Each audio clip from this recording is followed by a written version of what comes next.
Good morning, everybody. Good morning, everybody. We have been traveling for 6 months straight, and we want to take some time today to answer your questions that you had from our travels. But first, we want to go over our top 3 memories of our trip so far. We've been in Southeast Asia for 6 whole months, y'all. That's half a year. And we've created so many memories, but these are our top 3, starting off with being on the back of a motorcycle in Ho Chi Minh City. The feeling is just like no other. And also, hanging out with elephants in Chiang Mai, Thailand was super fun.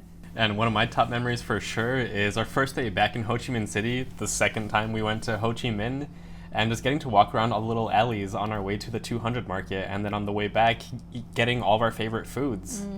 Eating banh mi, banh xiao, eating some flan, just all the best stuff that we love from Vietnam. Oh my god. I'm craving it already. For our 1-month travel anniversary, we went on Instagram and on YouTube and asked you guys for your questions, and we decided to do the same thing again for our 6-month travel anniversary. So, let's dive right in. The first question is from Walking Estonian on Instagram, and they ask, any plans to travel in new regions? Yes, actually, next month we're headed to a different continent, one that we haven't really explored before. So I'm really excited for that, and that is actually going to be the start of season 2, Moses and Yami. It's crazy that season 1 has gone on this long. A whole half year. The next question is from Explore Trek Adventure. Have your travels and exposure to new cultures altered your long-term goals? Absolutely.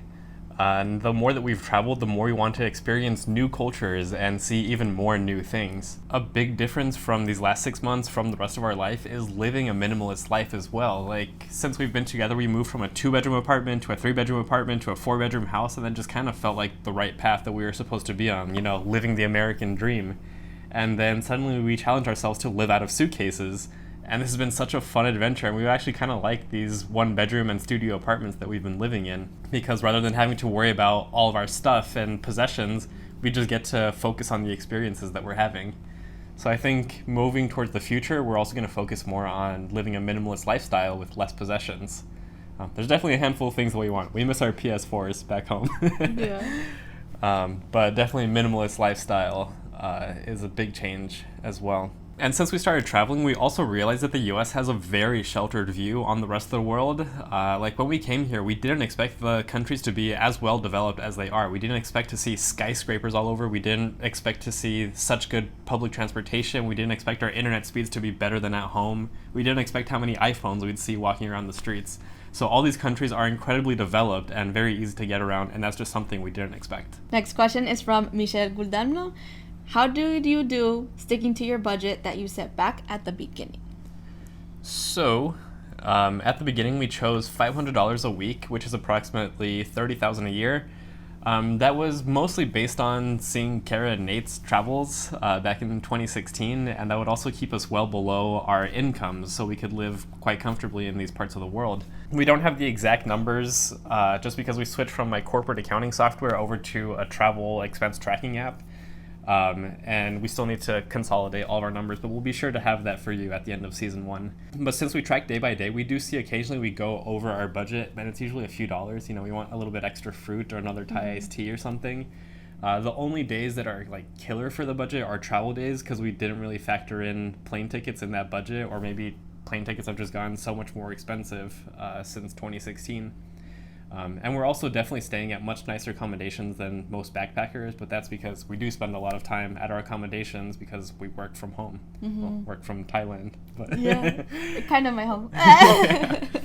So to answer your question, we're doing okay on our budget. We're not blowing thousands and thousands above our budget, but looking at the numbers, we are slightly above our budget. But we're also fortunate that we can be above our set budget just because we have an income.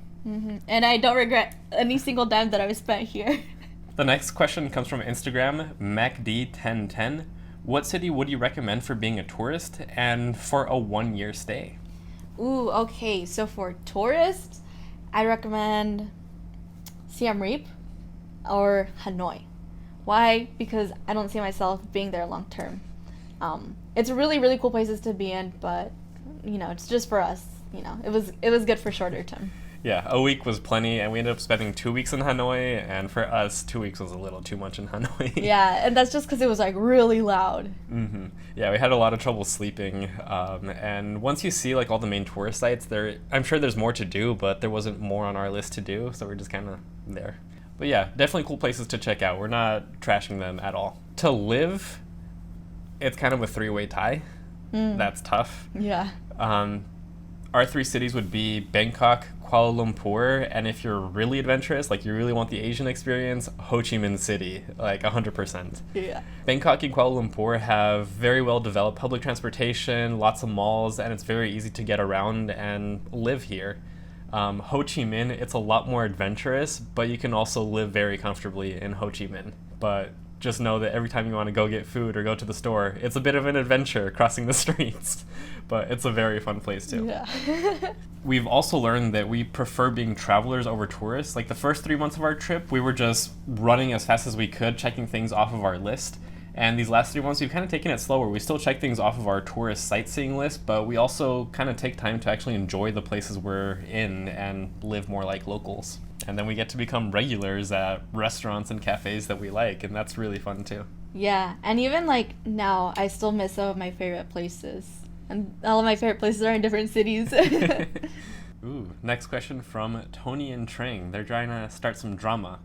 What is your most favorite country so far? Moses. Yeah, we have different answers for this one. My favorite country is Thailand. It's just so easy to get around here. I've always loved Thai food, and now I get to eat Thai food from the source. There's lots of activities. Bangkok specifically is a global hub in this region, so you can have access to anything, and there's a direct flight halfway around the world from Bangkok, so you can really get anywhere from here as well. So I think this would make a really cool home base, and it's my favorite place. Although Chiang Mai is my favorite city, but Thailand in general is my favorite country. Oh, yeah. Thailand's definitely my second. But my first is Vietnam. Why? I love the food. I like, like how affordable it is. And it's just, I don't know, Vietnam is just a vibe. It's something that like I never thought I would actually experience and like be there. And little did I know that I would just completely fall in love with it. The Vietnamese charm. Next question is from Instagram as well, from Chef Boyar Daddy. Any stomach issues on the road? Like definitely don't eat this or eat at this place? That's a sensitive topic. I got food poisoning the morning of travel in Chiang Mai. We were going from Chiang Mai to Krabi. The whole day I was sick. What was it? I don't know. I have a theory though. Okay, because that night we had like vegetarian food, but the only thing that was different that he didn't eat was a smoothie. So I'm blaming it on the milk. Fortunately, that's the only bad experience we've had. Of course, it was on travel day, and Yami was a real trooper if you watch that video. Like, she really pushed through. But in general, I would just say, like, be street smart. Like, if a cart looks dirty or if, like, you see lots of roaches or nasty stuff, don't eat there. And in general, if food is being cooked to order, it's getting brought up to safe consumption temperatures anyways, so you're probably okay. Like, even at sketchy carts, like, we've eaten at some pretty sketchy places, and we've been fine. Yeah, many times when I thought I was going to get food poisoning, but it looked too good to pass on. And also travel with Pepto. That's good idea. Next question comes from YouTube, from Kristen Jalend5497. What is the best food/drink you've had so far on your journey? Okay, so starting off with best drink. Although I hype up Thai iced tea a lot, but you know what? You know what I love? Teh tarik. I was like, teh tarik is like all the way up there. Like it's really, really good. And even if it was like hot in Malaysia, I still wanted hot teh tarik. Best food goes to Vietnam, obviously. Ban Xiao was very, very good. And Vietnamese pizza is just so savory and so juicy. And our last day there, we finally found Vietnamese pizza our last day in Vietnam. And we had 2 of them, and it was so good. Every bite was so good. Kristen asked several questions on YouTube. The next one is, most important thing to bring on a month-long trip to an Asian country? Besides the obvious, your wallet and passport, good walking shoes. Yes. Yeah. I don't think we had bad walking shoes, but even then they wore out after 3 months and we had to upgrade them, and it felt so much better with new shoes. So take care of your shoes, get good shoes. The brand that we really like has been Skechers. We got some nice Skechers from the US, like the Go Walk 6 line, that were really good. And then when we bought new shoes here in Thailand, we got the Go Walks again that have been so comfy. Yeah. But the last ones you got, the best part, they got no string. No laces. No laces. They got no laces. And so, like, for these temples, you could just, like, you just take them off and, like, you don't got to retie them. Which is, like, me, because I guess I never learned how to tie my shoelaces. I always had Moses to do it. Yeah, it definitely saves a lot of time when you're taking your shoes on and off for, like, every temple, for mosques, and for different places. So if you can get some that are just slide-ons, that's highly recommended. Their next question is, I recently visited Japan. I loved it. Would you ever go to Japan? We really want to, and in fact, our original plan for, like, right now, right after the Philippines, would have been Japan and then South Korea. But when we were pricing it out, we would be paying like 2 to 3 times or even more than our accommodation budget to live in a shoebox. And we're okay with the shoebox. We survived the shoebox in Manila, Philippines. But when we're paying several times our budget to stay in a shoebox, that's not really appealing to us. Mm-hmm. So in the future, with a bigger budget, we'll definitely be going to Japan because we want to go. Oh, yeah. And I definitely want to buy the things that I want to try. But we can't on this budget just yet.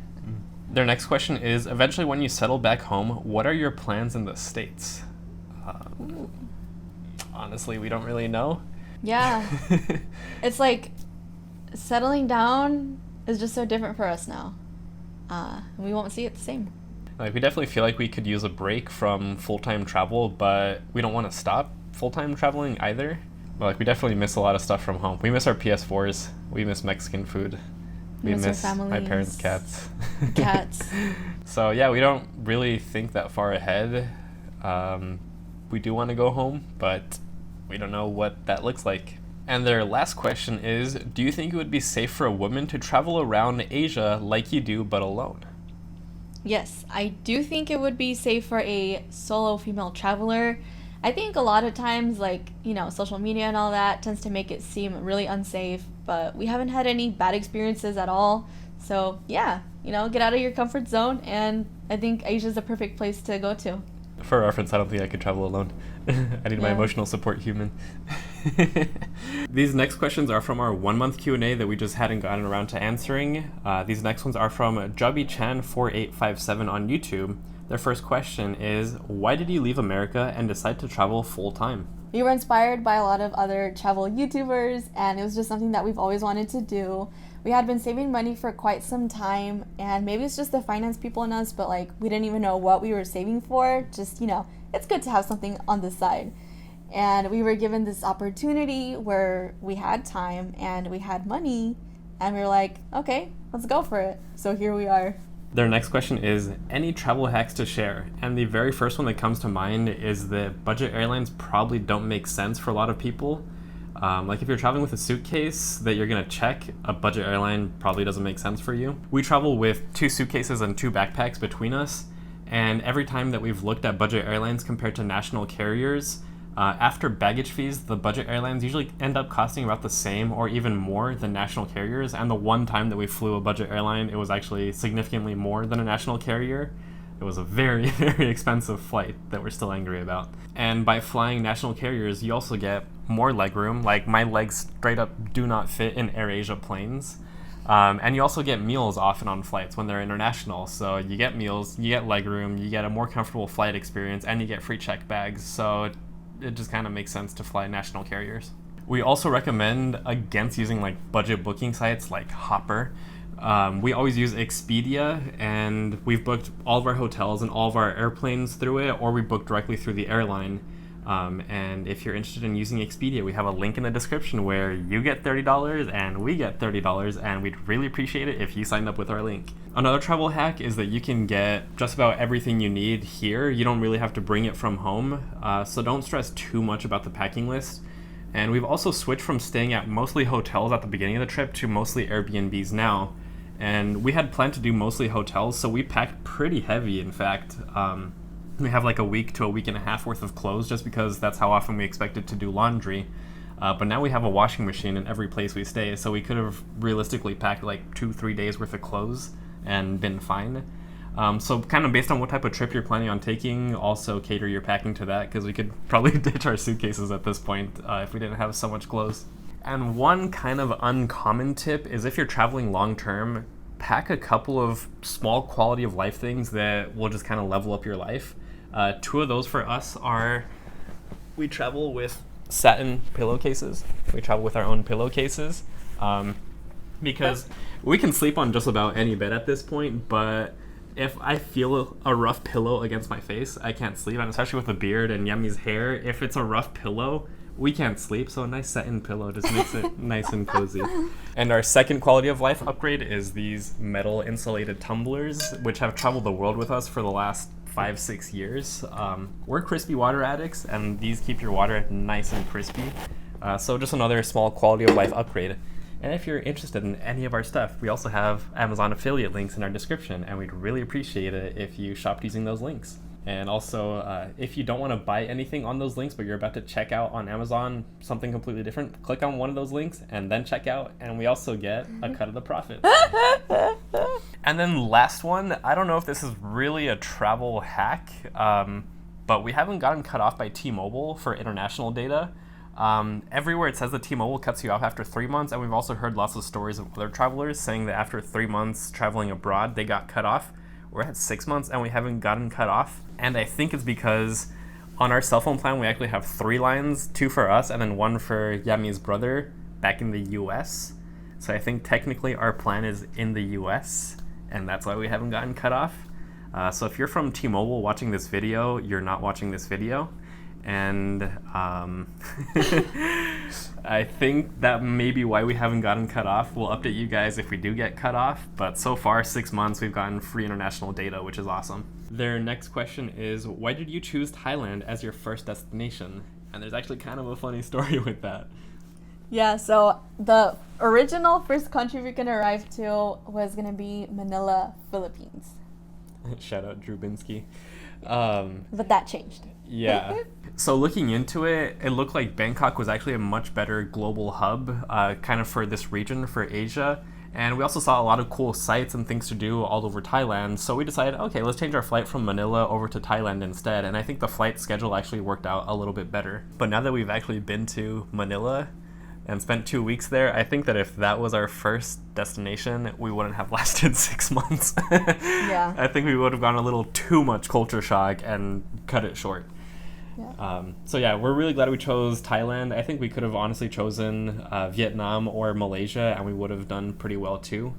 But I would say Bangkok is an awesome place to start just because it's easy to get into and out of, since it is a global hub. And last but not least, the last question of the Q&A is, do you speak English or Spanish to each other cuando no están grabando videos?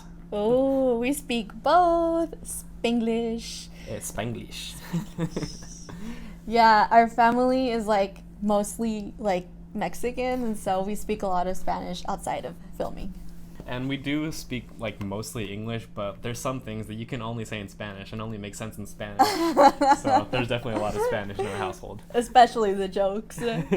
We also want to take this opportunity to just thank you all for following us on our journey. It has been 6 amazing months traveling around Southeast Asia, and now over 1,100 of you are following our journey. Oh my god. Which is completely unbelievable to us. We're just 2 dumb kids traveling with a camera. So we really want to thank you all for following us along our journey, and also to those that sent us questions on our Instagram and TikTok. Honestly, you guys sent some really, really good ones, and we'll be posting a Q&A when we hit 9 months.